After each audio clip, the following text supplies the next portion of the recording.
Now, बात youngsters की भी हो रही है. So let's get someone to join this conversation who represents the young India that we are talking about. Now, she's already made her mark as a multifaceted and talented personality. She's an entrepreneur, a women's rights advocate who runs her own non-profit initiative which supports gender equality. Viewers, we have with us, joining us this Sadak Suraksha Abhiyan, the young and talented Navya Naveli Nanda.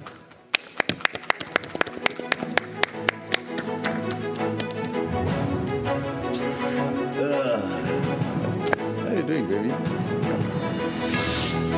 Please. Welcome, welcome. बहुत बहुत स्वागत है नव्या इस नए परिवार में, इस मंच पर सड़क सुरक्षा अभियान में.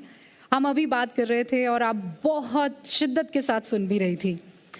युवाओं को, यंगस्टर्स जब आते हैं, आपको क्या लगता है कितना ये कैंपेन कितना महत्वपूर्ण होगा और यंगस्टर्स कैसे इसमें एक सजग भूमिका निभा सकते हैं, लीड ले सकते हैं कि देखिए ड्राइव कीजिए, सुरक्षित कीजिए और परवाह कीजिए. क्या सोचती हैं आप?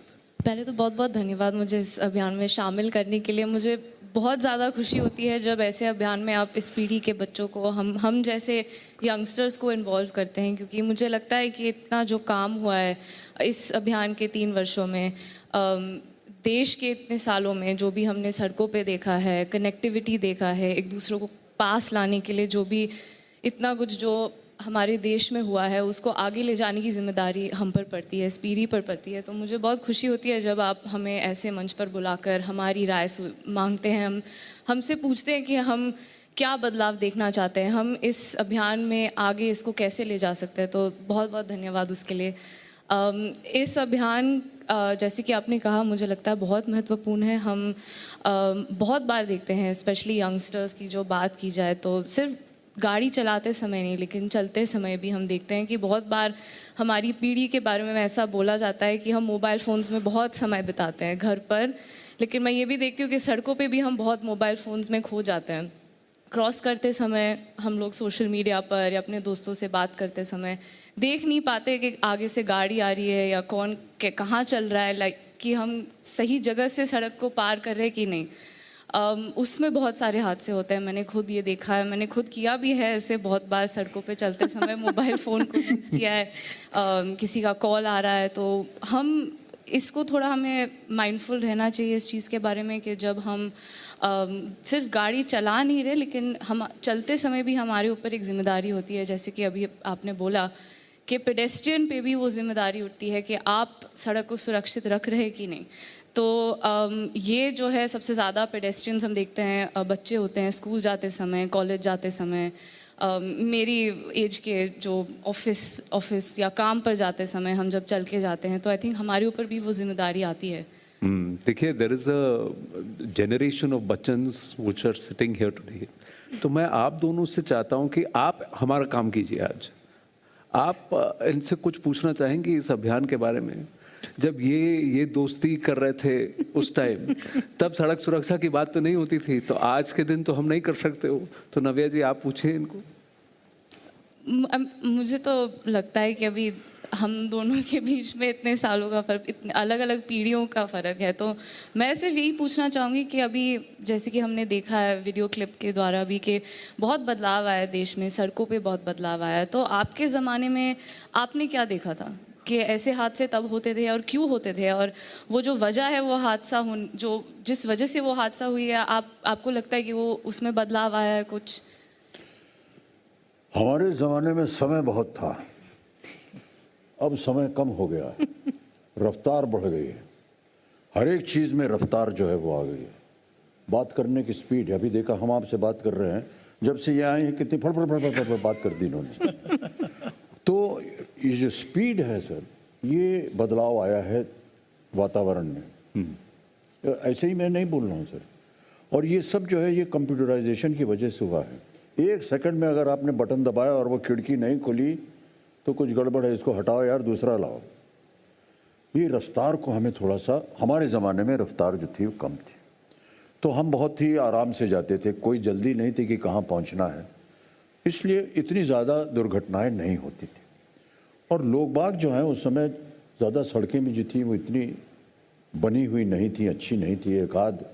एक ग्रैंड ट्रंक रोड जो थी वो हमारे लिए बहुत बड़ा एक एक्सकर्जन होता था कि यार आज हम ग्रैंड ट्रंक रोड के ऊपर चल के आए हैं, क्योंकि वो मात्र एक ऐसी सड़क थी जो पूरे देश को जोड़ती है। आर्टेरियल रोड और वो एक अकेली सड़क है जो कि अच्छी तरह से उसको संभाल के रखा गया है, बनी बनाई है। अब क्या है, आपकी बदौलत हजारों ग्रैंड ट्रक रोड खुल गए हैं देश में। अब सब लोग जो है उसके ऊपर जाना चाहते हैं और तेज़ी से जाना चाहते हैं। वो थोड़ा सा उसमें बदलाव इनको समझना पड़ेगा। जैसे कि आप कह रहे हैं कि हमारी जनरेशन में थोड़ा सा ठहराव था, नहीं रहा हम सबके जीवन में। उस वक्त जल्दबाजी हो गई। नियम भी इतने स्ट्रिक्ट नहीं हुआ करते थे। नियम के बारे में ज़्यादा जानकारी थी नहीं, ट्रैफिक लाइट वगैरह थी नहीं हमारे। हम तो इलाहाबाद में पले और बढ़े हैं, वहाँ लाइट वगैरह थी नहीं। हाँ। और अपनी समझ से लोग चलते थे और अपनी समझ से गाड़ी भी चलाते थे। लेकिन धीरे धीरे देखा गया, जैसे जैसे प्रगति होती जा रही है, नए नए आविष्कार आ रहे हैं और उनका पालन करना पड़ेगा आपको। जब नया आविष्कार आता है तो कानून बनते हैं उसके लिए, आप लोग बनाते हैं कानून पार्लियामेंट में, इसलिए अब उनका पालन करना ये भी सीखना होगा इस पीढ़ी को। अच्छा, इस मसले पर लेकर आप दोनों के बीच कभी गाड़ी में बात हुई है या सड़क पर जब आप जा रहे हों तो? उसका जवाब इनसे मिल चुका है। गाड़ी में ये फ़ोन पे लगी रहती हैं और हम लोग गाड़ी चलाते रहते हैं। ये मोबाइल फ़ोन जो है ना, मैं बताऊं आपको, घर में हम लोग बैठे हैं 5 जन परिवार के और बैठे हैं कि चलो भाई बात करेंगे, सबके सब मोबाइल पे लगे हैं। कई बार ऐसा होता है कि जैसे आप मान लीजिए हमारे परिवार के सदस्य हैं, आप वहाँ बैठी हैं, आप भी मोबाइल पे हमने आपको कुछ कहना है तो मोबाइल पे मैसेज भेजेंगे आपको। कई बार ऐसा होता है। तो ये गाड़ी चलाते वक्त मोबाइल की आदत आपको भी है? नहीं, गाड़ी चलाते समय तो नहीं। हाँ। लेकिन इस पीढ़ी के जो बच्चे हैं काफ़ी मोबाइल को इस्तेमाल करते हैं। मैंने ये जैसे कि पहले भी कहा, बहुत देखा है, सड़कों पे चलते समय गाना सुन रहे हो तो उनको हॉर्न सुनाई नहीं देता है, उसकी वजह से एक्सीडेंट हो जाए, या उसकी वजह से 2 व्हीलर जो आके आपको ठोक के चला जाता है। तो वो बहुत मैंने देखा है। उस बदलाव को आगे ले जाने के लिए मुझे लगता है कि सिर्फ नियमों का नहीं, लेकिन बिहेवियर चेंज भी बहुत ज़रूरी है। You've never seen this? Oh yeah, I'm just there. I'm there. Huh? Maps को देखते समय या हाँ। फोन पर, एक हाथ फोन पर एक हाथ स्टीयरिंग व्हील पर, या गाड़ी में गाना इतना लाउड है, इतनी तेज़ी से हम गाने को सुनते हैं कि कभी कभी हॉर्न पीछे से सुनाई नहीं देता है। तो उसकी वजह से बहुत सारे ऐसे हादसे होते हैं। लेकिन जैसे कि मैंने कहा कि वो बिहेवियर चेंज लाना बहुत ज़रूरी है। हमें सिर्फ नियमों का पालन तो बिल्कुल करना चाहिए, लेकिन उससे आगे बढ़कर हमें स्कूल्स में अगर वो बिहेवियर के बारे में समझाए कि हमारे बिहेवियर चेंज की वजह से एक परिवार बच सकता है, एक इंसान बच सकता है, मुझे लगता है उससे हम ज़्यादा बदलाव ला सकते हैं। So, but that's also, sir. तो नहीं, वो नव्या से ऐसे ही मैं कह रहा हूँ, क्योंकि ये महिलाओं के लिए इतना काम करती हैं और महिलाएं हैं, बच्चे हैं, उनके लिए आप इतना काम करते हैं। उनको कैसे सुरक्षित किया जाए, उनके मन में कैसे सुरक्षा डाली जाए, इस अभियान को भी आप वहाँ बढ़ाना चाहें, क्योंकि आप बहुत सारे ऐसे संगठनों के साथ जुड़ी हुई हैं। You work with a lot of the women and women rights and what they should be doing and how their children should be brought up. उस और इस अभियान को कैसे पहुंचाया जाए? महिलाओं को लेके ज़्यादातर अभी मैंने पढ़ा कि पिछले 5 साल में 1 लाख से ज़्यादा महिलाएं सड़कों पे उनकी जान गई है, और वो बहुत बड़ी संख्या है। उसकी वजह से एक पूरी परिवार की ज़िंदगी बदल जाती है। और ज़्यादातर जब हम रोड सेफ्टी की बात करें, एक्सीडेंट्स की बात करें, जब एक बेटा मर जाता है या एक पति मर जाता है घर में, तो वो जो बर्डन वो महिलाओं के हाथों में आ जाता है एक परिवार को संभालने का, फाइनेंशियली, इमोशनली। उसकी वजह से बहुत महिलाओं को अपनी नौकरी छोड़कर अपनी परिवार की देखभाल करना पड़ता है, और उसकी वजह से उन पर बहुत बर्डन आ जाता है। तो एक मृत्यु की वजह से एक पूरी परिवार की ज़िंदगी बदल जाती है, एक महिला की ज़िंदगी बदल जाती है, और वो इम्पैक्ट जो उनके बच्चों पर आती है वो हमने बहुत देखा है रोड एक्सीडेंट्स की वजह से।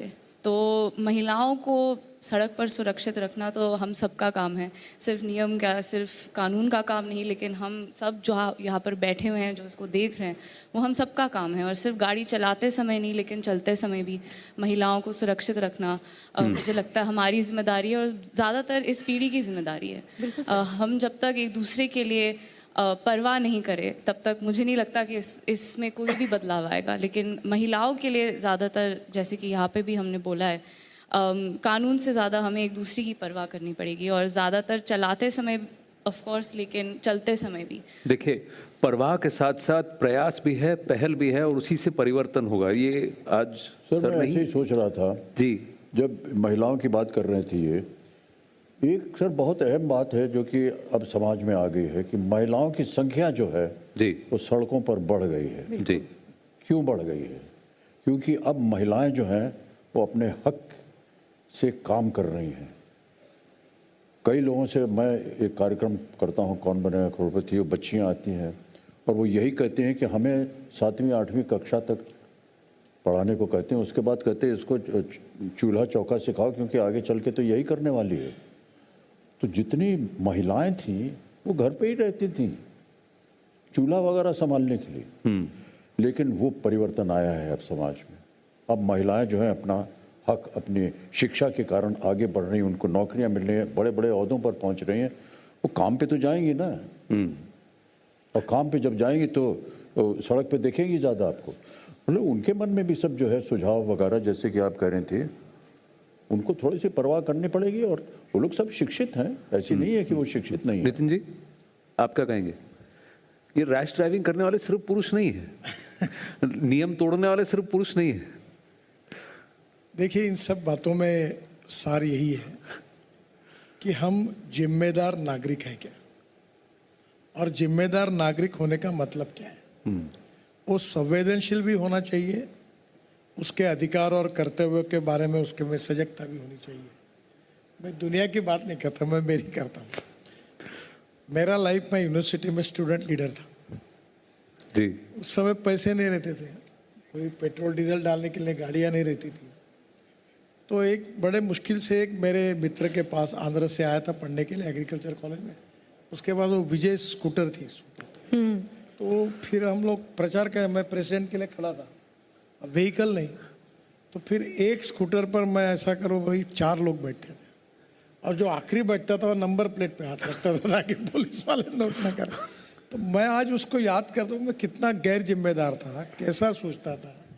कोई मेरे कई एक्सीडेंट होता था, कुछ होता था, वो एज ही ऐसा होता है। और इसलिए ये जो वैल्यूज़ जैसी होती है, वैसे नागरिकत्व और नागरिकता, इसकी कुछ हर व्यक्ति की कुछ एक विशेषता भी होती है, उसकी स्ट्रेंथ भी होती है, उसका बिहेवियर और ह्यूमन बिहेवियर, ये सबसे महत्वपूर्ण है। कैरेक्टर की व्याख्या एक ने की है कि ह्यूमन बिहेवियर जो है वो अंधेरे में जो व्यक्ति का वर्तन होता है वो उसका चरित्र होता है। तो वो जब अपने नियमों से चलता है, जैसे अमिताभ जी कह रहे थे कि एक आधा आदमी रैश चल रहा है और हॉर्न बजा रहा है, जा भाई तू पहले जा, मैं बाद में जाता हूँ। ये जो समझ है, ये जो व्यवहार है, या मैं मोबाइल पर बात करूँगा तो एक्सीडेंट होगा, तो मैं नहीं करूँगा। धीरे धीरे छोटी छोटी बातों के बारे में जो व्यक्ति है, चाहे महिला हो, पुरुष हो, युवा हो या और सीनियर सिटीजन हो, हर व्यक्ति को ये कटिबद्धता से चलना होगा कि मैं ये नहीं करूँगा। और मेरा अनुभव ऐसा, मैं थोड़ा रिजिड भी और स्पष्ट बोलने वाला हूँ। अब मैं भी चुनाव जीता हूँ 3 बार, मैं पब्लिक को कहता हूँ मैं नहीं करूँगा, ये नहीं करना है। मेरा अनुभव है कि मुझे कोई नुकसान नहीं हो उसका। मैंने कहा जो जात पात की बात करेगा मैं नहीं करूँगा, नहीं करना है मुझे, जो ना वोट दो, नहीं देना मत दो। तो कहीं ना कहीं कुछ बातें अगर आप निग्रह से कहोगे तो लोग आपकी बात को समझते तो कुछ चीजें हैं जिस पर आप कॉम्प्रोमाइज नहीं करेंगे, आप अडिग रहेंगे मिनिमम। वैसे तो कॉम्प्रोमाइज, हमारा जीवन ही game of compromises, compulsions, limitation and contradiction है। पर कम से कम बेसिक कुछ बातें जो कम से कम हमारे जीवन को सुरक्षित रखते हैं, दूसरे के जीवन को सुरक्षित रखते हैं। अब देखो, अमेरिका में ड्राइविंग लाइसेंस में लड़की के पास गया था, वो 1 महीना एक किताब पढ़ रही थी क्योंकि उसको एग्जाम देनी थी। सर मैंने स्वयं इम्तिहान दिया हुआ है, 3 महीना लगा मुझे न्यूयॉर्क में लाइसेंस लेने और अभी के लिए। दूसरी बात, मैंने महाराष्ट्र की विधानसभा में विलासराव देशमुख मुख्यमंत्री थे, पर देवेंद्र जी थे उस समय। हमने नागपुर के आरटीओ ऑफिस से दोनों के लाइसेंस बना के लाए और उसमें दिखाए। इतने ट्रांसपेरेंट थे, वो गांधीवादी थे। मैं उनको मजाक में कहा, नोट दिखी कि मार ठप्पा, कोई देखता नहीं था। अभी हम लोग ला रहे कि 2000 ड्राइविंग ट्रेनिंग स्कूल खोल रहे हैं। हमारी भी कमियां है। और दूसरी बात, हर ड्राइविंग वालों को अब अपने घर से कंप्यूटर पे बैठकर एक छोटी ऑब्जेक्टिव टेस्ट देनी पड़ेगी, और वो टेस्ट देने के बाद फिर उसको लाइसेंस मिलेगा। अब बड़े बड़े लोग कभी बोलते हैं, आप पत्रकार हो, आपने ड्राइविंग लाइसेंस कैसे लाया? नहीं, मैं टेस्ट दे के लिया सर। देखो, मैं सच में टेस्ट दे के बड़े लिया। बड़े लोगों को जब पूछता हूँ दिल से, घर में बैठ के लाइसेंस लाते लोग। अभी अभी बंद हो नहीं, गया। मैंने यहाँ मुंबई में ही तारदेव में जाकर के टेस्ट दे करके लिया, सिमुलेटर पे टेस्ट दिया, उसके बाद गाड़ी लेके आया, चलाया, फिर अभी उसके बाद 5-7 मुझे लाइसेंस साल में मिला। हमने इतने नियम बदल दिए हैं कि अब कठिन है। पर इसके पहले वो पहचान थी। फिर हमारे एक आरटीओ आए थे, वो कॉलेज में जाके ये ड्राइविंग लाइसेंस की परीक्षा लेकर ड्राइविंग लाइसेंस देते। हाँ, पर ये भी मानूंगा कि 2007 में जब मैंने पहली बार यूपी में लाइसेंस बनवाया था, तो बस गाड़ी स्टार्ट की थी, गियर में डाला और ने बोला चलो लाइसेंस मिल जाएगा। तो ये बात भी सही है। लेकिन चूंकि आपने कॉम्प्रोमाइज नहीं करने वाली बात कही है, तो हम ब्रेक लें उससे पहले आप देश के तमाम यंगस्टर्स को जो ड्राइविंग करते हैं और जो सड़क पर चलते हैं, ऐसी कौन सी बात है जिससे उसे कॉम्प्रोमाइज नहीं करना चाहिए, गांठ बांध लेनी चाहिए? पहली बात तो रेड सिग्नल होगा तो रुकना चाहिए। अमित जी सर। सर, जिसके पास मोबाइल होता है ना, हाँ। वो सड़क पे चल रहा है, वो अकेला नहीं है। वो कान में वो कनपट्टी लगा करके गाना सुन रहा है और गाने से झूम रहा है, तो इधर उधर का उसका कोई ख्याल ही नहीं आता है। अभी आप बात कर रही थी ना कि वॉल्यूम बढ़ जाता है म्यूजिक में। अमेरिका में ये मैंने देखा है भाई साहब कि पुलिस वाला आके रोक देगा अगर आपका साउंड फैक्टर जो है वो ट्रैफिक के अनुसार वो ज़्यादा बज रहा है। हाँ। बिकॉज वो कहते हैं कि आप बाकी चीज़ें नहीं सुन सकेंगे, पीछे वाले की हॉर्न नहीं सुन सकेंगे, हमारा सायरन आप नहीं सुन पाएंगे। अगर हम आपको खदेड़ रहे हैं पीछे तो आप नहीं सुन पाएंगे। They don't allow you to have loud music inside the car. और अगर जो पेडेस्ट्रियन कार में वो लगाया हेडफोन लगा करके अपना ऑडियो, क्या बोलते हैं उसको, आईपॉड लगा अब उसे करके तंबूरा भी कह तो वो सकते गाना सुन रहा है या अपनी बात कर रहा है। लगता नहीं, एक आध बार जब शुरू में आया तो हम लोग देखते तो बड़ा अजीब लगता था, कैसे गाड़ी में जा रहे हैं, कोई चलाते चलाते, हाँ तो यार ये आदमी अकेले अपने आप से बात कर रहा है, क्या है, कौन है ये? ब्लूटूथ के तो बाद ये it's very destructive, I am telling you. वो पता नहीं चलता है कि हम कहाँ हैं और क्या हो रहा है, इधर उधर सोचते नहीं है। वो जिनसे बात कर रहा है उनकी बात को सुन रहा है। Okay, we've got to take a break, but quickly, how are you going to help? How can you help? You got any thoughts? I think If Gadkari ji says, come, help us, how are you going to help us? पहले तो जैसे कि नाना ने अभी कहा कि mobile phone ज़्यादातर youngsters बहुत ही ज़्यादा इस्तेमाल करते हैं। मुझे लगता है कि सोशल मीडिया पर इस पे अगर हम ज़्यादा बातचीत करें, क्योंकि ज़्यादा वक्त तो हम सोशल मीडिया के अलग अलग माध्यम से हम लोग एक दूसरे से बातचीत करते हैं या वीडियोस भेजते हैं या गाने जी। भेजते हैं। इस एंथम जो अभी हमने सुना वो एक बहुत ही अच्छी चीज़ है, क्योंकि हम लोग अभी शायद गाड़ी में ये एंथम सुन लें कोई और गाना सुनने के अलावा। लेकिन मुझे लगता है कि सोशल मीडिया पर अगर हम ऐसे अभियान को आगे ले जाए, वीडियोस के द्वारा, रील्स के द्वारा, ऐसे अगर ज़्यादा बातचीत सोशल मीडिया पर हो, तो मुझे लगता है ज़्यादा यंगस्टर्स ये जो नियम है उसके बारे में सीखेंगे, या जो रोड सेफ्टी के जो रूल्स हैं उस पर अगर हम ज़्यादा सोशल मीडिया पर कैंपेन करें तो मुझे लगता है बहुत सारी युवा पीढ़ी तक पहुंच पाएगा। तो चलिए आप हमारे लिए सोशल मीडिया इन्फ्लुएंसर बन जाइए and use your platform to push सड़क सुरक्षा अभियान एंड दिस मैसेज ऑफ परवाह करेंगे सुरक्षित रहेंगे। वक्त हो चला एक ब्रेक का। ब्रेक में जाते जाते एक और भाषा का वर्णन आपको सुनाते हैं। इस एंथम का परवाह करेंगे, सुरक्षित रहेंगे। ये कन्नड़ा में है। ಇದು ನಮಗಾಗಿ ನಮ್ಮ ಜನಕ್ಕಾಗಿ ಇದು ಮನಕ್ಕಾಗಿ ಜೀವನಕ್ಕಾಗಿ